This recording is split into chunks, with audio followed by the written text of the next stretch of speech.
할렐루야. 베드로의 호흡 장담 두 번째 말씀입니다. 기하를 전공하는 학생들 여러분 주위에 계시나요? 대부분 해외 유학을 가더라고요. 오케스트라에서 연주하는 악기들이 우리나라 악기가 아니잖아요. 우리나라에서 만들어진 것이 아니기 때문에 그 악기가 만들어진 본토에 가서 한 수 배운다는 건 어떻게 보면 당연할지 모릅니다. 다른 목적으로 가는 건 모르겠어요. 자, 그런데 본토에 가서 그 선지 기법을 배우다 보면 지금까지 내가 잘못 배운 것들을 고치는 게 더 어렵다고 해요. 내 나쁜 습관을 버리는 게 훨씬 더 어렵다고. 유학 갔다 오신 분들이 대부분 그 얘기만 해요. 유학 가서 뭐 했냐고 그러면 한국에서 하던 주법 고치느라고 시간 다 보내봤다. 그런 말들을 해요. 그러면 차라리 그냥 악기를 전혀 안 배우는 사람이 가서 배우는 게 낫지 않습니까? 그런 생각을 해요. 차라리 새로 시작하는 게 낫지 기존의 나쁜 습관들을 버린다는 게 이처럼 얼마나 어려운 일이지 모릅니다. 질문드립니다. 예수님이 부활 승천하시고 예수님이 십자가에 달려 돌아가신 3일 만에 부활하시고 이제 제자들에게 나타나시고 40일 동안을 머무르시다가 승천하셨잖아요. 사도행전의 시작이 바로 그것을 증언하고 있습니다. 예루살렘과 이방 지역의 초대교회들이 막 이렇게 세워질 그때죠. 복음 전파의 가장 큰 장애물이 무엇이었을까 하는 질문. 예수님이 부활 승천하시고 이제 예수님은 없어요. 제자들 곁에 없습니다. 가장 큰 복음 전파의 장애물은 다름 아닌 유대인들과 이방인들의 갈등이라는 것이죠. 당시에 예루살렘 교회가 가장 먼저 세워졌죠. 그렇죠? 유대인들이 예수님의 제자도 유대인들이 많았잖아요. 대부분이었잖아요. 그래서 초대교회 구성원은 예루살렘을 중심으로 모여든 유대인들이었으며 그들은 여전히 이방인들을 어떻게 생각했다고요? 이방인들을 접촉하고 교제하는 것을 수치스러운 일로 여겼다는 거예요. 예수를 믿는 사람들을 말하는 거예요. 예수를 믿는 유대인들을 말하는 거예요. 예수를 믿는 오늘 우리가 어떤 모습인지도 한번 같이 보면 좋겠죠. 유대인들은 여전히 율법이라는 기존의 잘못된 습관에 여전히 꽁꽁 묶인 채 복음을 받아들였으니 율법주의로 만들었다는 게 나쁘다는 말씀입니다. 율법 자체는 나쁜 게 없어요. 복음이 유대인들에게서 오래가지 못했습니다. 또 이방인들의 대표격인 헬라인들, 그리스도인들을 보면, 그리스인들을 보면 그들에게도 나쁜 생각이 없지는 않았어요. 쾌락주의 같은 거, 그리고 지식을 사모하는 거, 철학자들 이런 사람들의 영향으로 영지주의가 생겨났죠. 이단이죠. 이원론으로 세상의 모든 것을 빛과 어둠으로 구분하는 이 영지주의 말입니다. 나쁜 것이에요. 이방인 그리스도인들이 버려야 할 나쁜 습관은 역설적으로 또 반대로 유대인들과는 반대로 율법을 어기는 것들을 또 고쳐야 되는 것이었어요. 율법을 어기는 것에서 비롯된 것들이었다는 말입니다. 그런데 누가 더 빨리 적응했을까 하는 것이죠. 중요한 것은 초대교회의 부흥이 유대인들이 아닌 누구? 이방인들로부터 시작되었다는 것은 분명한 사실입니다. 이제 유대인들은 율법이라는 큰 장애물을 놓고 복음에 적응을 하지 못했다는 것이에요. 마치 앞에 예를 드린 것처럼 잘못된 습관을 고치면서 악기를 배우는 것보다 아예 새로 배우는 것이 더 나은 것과 같은 말씀. 잘못된 습관을 버리기가 이처럼 힘들다는 거예요. 요즘 우리 그리스도인들에게도 잘못 습관을 버리는 것이 이처럼 힘들지 않습니까? 그래서 오늘 사도행전 10장 앞부분에 읽어보시면 베드로에게 하나님께서 환상 중에 보자기를 내려주셔서 보자기 안에 막 몸먹는 짐승들을 내려주셔서 그것을 먹으라고 하시잖아요. 그래서 먹지 못한다고 거부하다가 결국에는 이게 내가 유대인의 율법으로 먹지 못하게 금기시되었던 그 고기들을 먹는 것이 바로 복음을 받아들이는 거구나. 이방인들에게 복음을 전하는 거구나 라는 깨달음이 베드로에게 있게 됩니다. 그래서 하나님께서 베드로에게 보여주신 그 환상을 깨닫고 복음을 이제 로마 사람, 한 로마의 백부장, 경건한 이방인 고넬료에게 가서 전하라는 말씀에 순종합니다. 베드로는 자신의 출신 성분과 또 자신의 어떠한 그 위치와 초대교회 수장이었으니까 그런 것에 굴하지 않고 하나님의 말씀에 순종해서 이방인 고넬료를 찾아가서 이방인들이 모여있는 곳에 가서 설교를 하는 것이죠. 그것이 그 설교의 핵심이 오늘 우리가 읽은 복음 말씀입니다. 하나님께서는 예수 그리스도의 복음은 유대인들에게 제한된 것이 아니라 모든 사람들을 위한 것임을 오늘 베드로에게 분명히 깨닫게 하셨다는 사실이죠. 그 베드로의 그 설교, 베드로의 호언 장담이 오늘 우리가 읽은 본문 사도행전 10장 34절에서 43절까지 아주 잘 요약이 되어 있어요. 그래서 먼저 34절에서 36절까지는 선언에 대한 말씀이에요. 34절, 35절 다 같이 다시 읽겠습니다. 시작. 베드로가 입을 열어 말하되 내가 참으로 하나님은 사람의 외모를 보지 아니하시고 각 나라 중 하나님을 경외하며 의를 행하는 사람은 다 받으시는 줄 깨달았도다. 이렇게 깨달았다는 거예요. 베드로가 깨달았다는 거예요. 초대교회의 수장이 깨달았어요. 이방인에게 또 복음을 전해야겠다는 사실을 깨달은 것이죠. 하나님은 베드로의 이 고백처럼 결코 우리 한 사람 한 사람의 사회적인 지위나 국적이나 재산이나 지식, 나이나 성별 그런 것에 관심을 두지 않으시는 분이십니다. 야고보서 2장 1절에 초대교회의 또 다른 수장 야고보 사도가 이렇게 말했습니다. 내 형제들아 영광의 주 곧 우리 주 예수 그리스도에 대한 믿음을 너희가 가졌으니 사람을 차별하여 대하지 말라.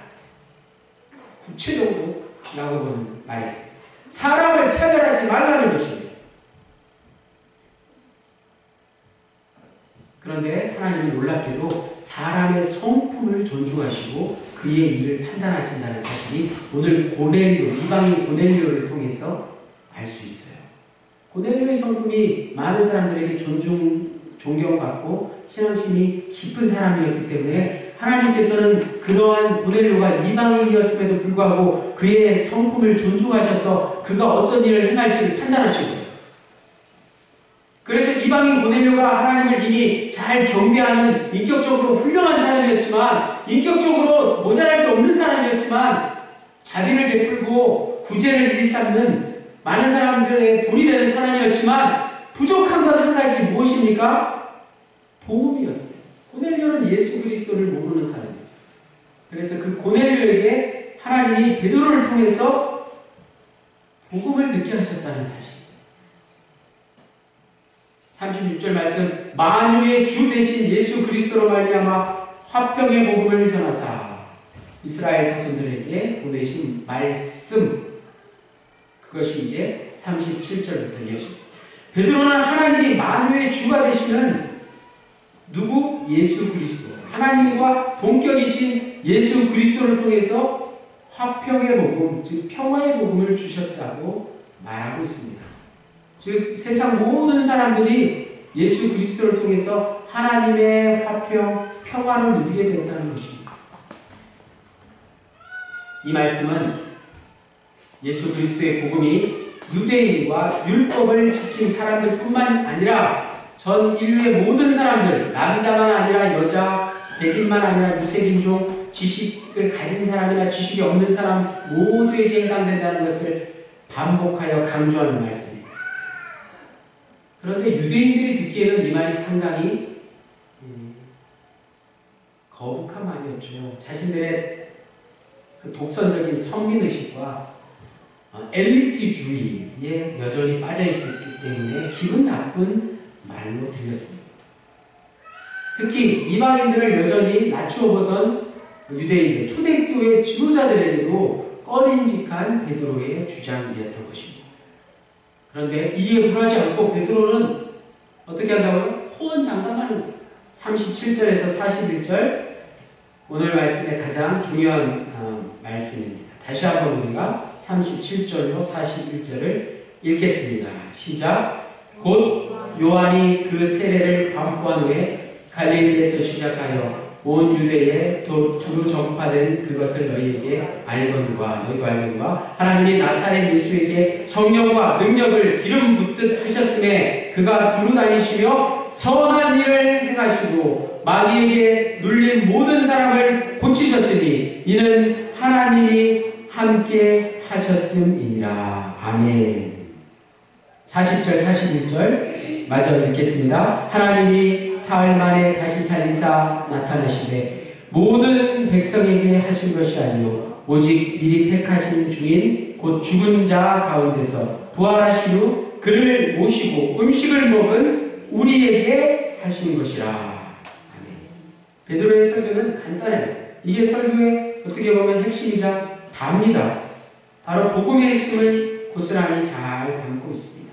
37절에서 41절은 하나님의 종으로서 예수 그리스도의 삶과 십자가의 죽음과 또 베드로가 경험한 가장 놀라운 그 예수님의 부활, 베드로는 예수님의 부활을 직접 목격했다는 것이 오늘 말씀의 가장 핵심이겠죠.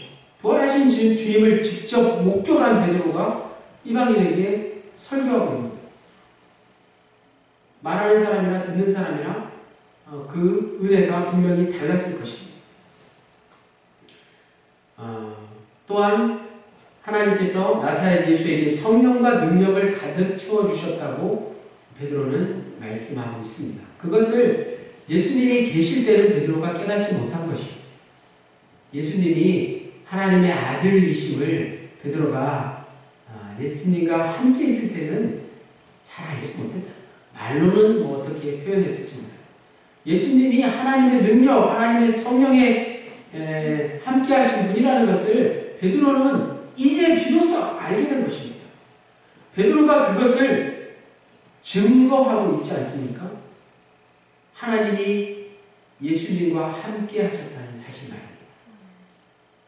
예수님이 곧 하나님이었다는 사실을 이제서 예수님이 부활 승천하신 후에 분명히 깨달은 거예요. 그래서 그것을 이제 설교 이전에 증거하고 있다는 사실이죠. 우리가 예배할 때 사회자가 설교자를 어떻게 소개합니까? 말씀을 증거해 주시겠습니다. 이렇게 말하는 게 이런 맥락과 같은 겁니다. 설교가 증거라는 거예요. 설교가 곧 전도일 수 있다는 것이죠. 다른 게 전도가 아니라 설교는 그리고 담임사관 같은 뭐 이런 사역자만 하는 게 아니라 우리 모두가 부활의 죄인 모두가 설교할 수 있다는 사실. 베드로의 설교를 그래서 한마디로 캐리그마라고 합니다. 어려운 말 같지만 뭐 잘 알아두시면 좋겠어요. 캐리그마가 그리스 말로 헬라 말로 무슨 뜻이냐? 자기에게 위탁된 메시지를 권위 있게 선포하는 것이. 캐리그마. 지금 베드로의 설교 그 중에서 특별히 37절에서 41절이 캐리그마라는 것이. 예수 그리스도의 속죄에 대한 하나님의 말씀을 전하는 복음을 선포하는 것이 캐리그마예요. 그 캐리그마는 듣는 이들로 하여금 회개할 수 있게 하고 믿음과 순종의 길로 들어서게 하는 것이고 그것이 아니면 캐리그마라고 감히 말할 수 없습니다. 우리가 잘 알고 있듯이 지금 베드로가 이방인 고넬료 집에서 많은 이방인들에게 설교를 하고 있습니다. 그런데 이방인의 사도하면 떠오르는 사람이 누구죠? 베드로가 아니라 바울이지 않습니까? 바울, 이제 사도행전 9장, 다음 주일 성경 말씀이죠. 9장부터 사울의 미신부터 해서 사도행전의 주인공은 어찌 보면 성령님이지만 바울로 옮겨지죠. 사도행전 9장부터 28장까지가 바울의 이야기입니다. 이방인의 사도하면 바울이에요. 바울이 세운 이방인 지역의 교회들이 수리아의 안디옥을 거점으로 우리가 잘 아는 빌립보, 에베소, 갈라디아 많은 곳에 로마까지 세워졌기 때문입니다. 결국 시간이 흐르면서 그리스도인 중에 이방인이 유대인보다 많아졌다는 사실이죠. 유대인에게서 시작된 복음이 이방인에게 넘어갔다는 사실. 유대인보다 이방인이 훨씬 더 예수를 많이 믿게 되었어요. 오늘 지금 현실도 그렇지 않습니까? 그렇다면 오늘 본문이 차지하고 있는 비중이, 역할이 상당히 중요하다는 것이죠. 사도행전 10장에 나오는 베드로와 고넬료의 만남이 매우 중요한 의미가 있다는 사실입니다. 베드로와 고넬료에게도 중요한 의미가 있지만 바울의 입장을 가져와 볼 때 더욱 중요한 의미가 있습니다. 무엇을 말하려고 하느냐? 바울이 이방인 선교에 어떠한 구심점을 마련한 것이 오늘 이 베드로의 설교를 통해서입니다. 이방인의 선교의 신학적 토대를 마련하기까지 오늘 본문 베드로의 설교를 통해서 사도 바울은 큰 도움을 받았다는 사실입니다. 이제 사도행전 9장 소위 사울의 회심 이후에 주도적인 역할을 감당하고 있는 이방인 선교에 대한 정당성을 사도 바울이 베드로의 설교를 통해서, 베드로의 캐리그만을 통해서 확보할 수 있었다는 사실. 사도행전의 저자 누가가 이것을 놓칠 수 없었다는 사실. 바울이 본격적으로 이방인 사도로 활동하기 전에 이미 예수 그리스도의 수제자격인 베드로의 설교, 베드로의 캐리그만을 통해서 이방인 선교의 키 열쇠를 찾게 되었다는 사실이죠. 그래서 오늘 본문의 베드로의 설교에 대해서 구체적으로 기록하고 있는 것이죠. 베드로의 설교가 이제 한 걸음 더 나아가서 42절, 43절에 결론을 냈습니다. 42절, 43절 다 같이 읽겠습니다. 시작.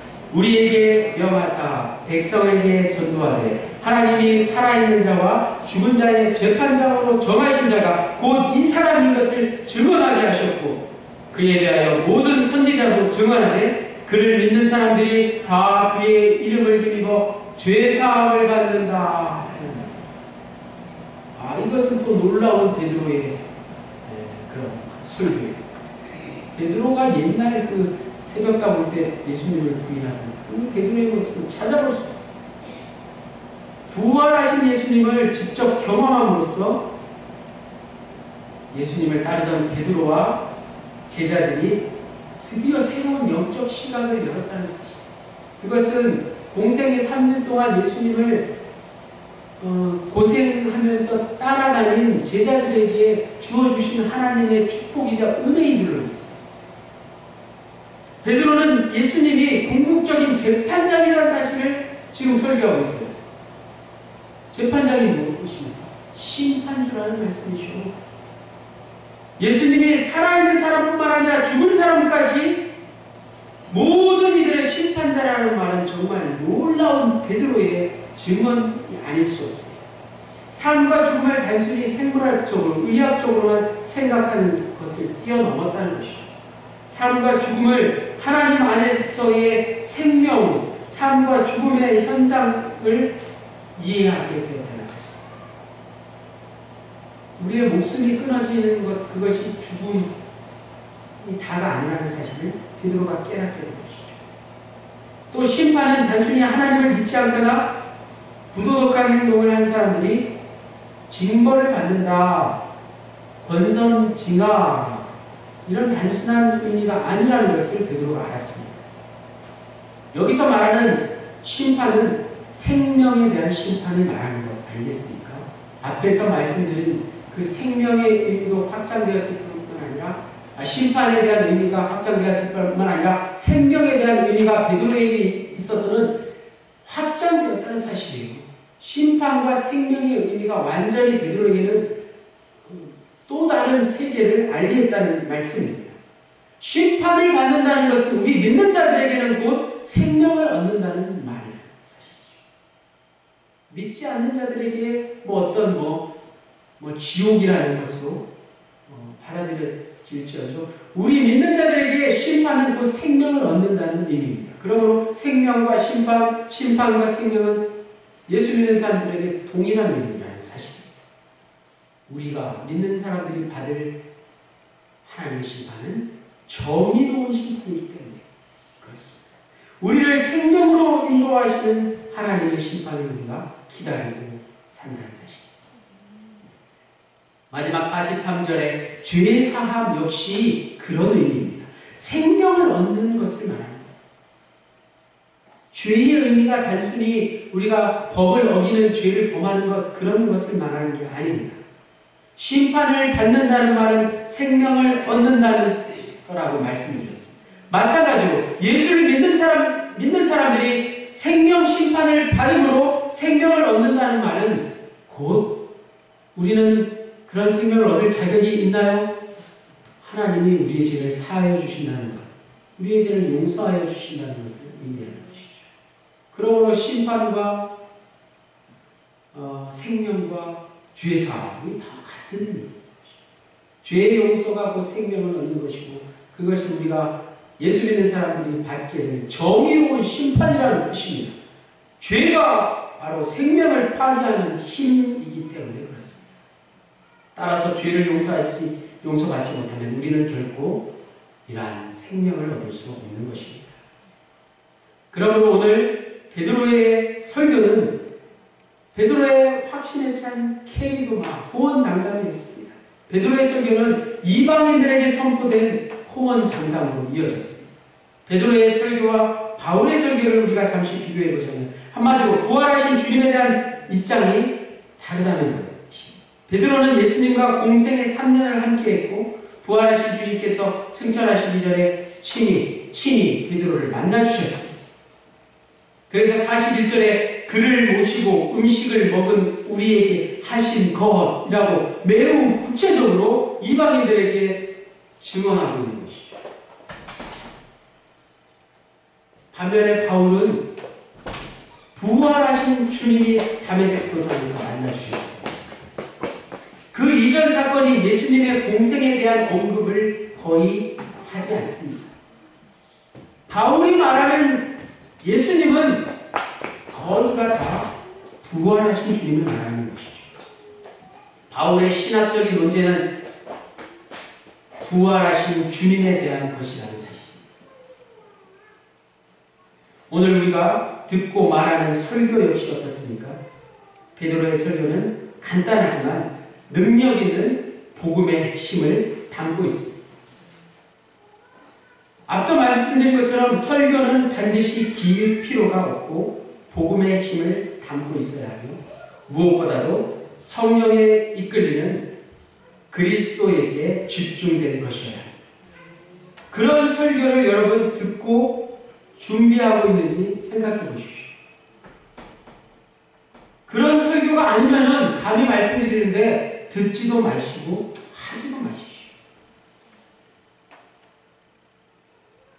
오늘 우리는 예수님을 직접 만나지 못했고 이방인이기에 바울처럼 부활하신 주님을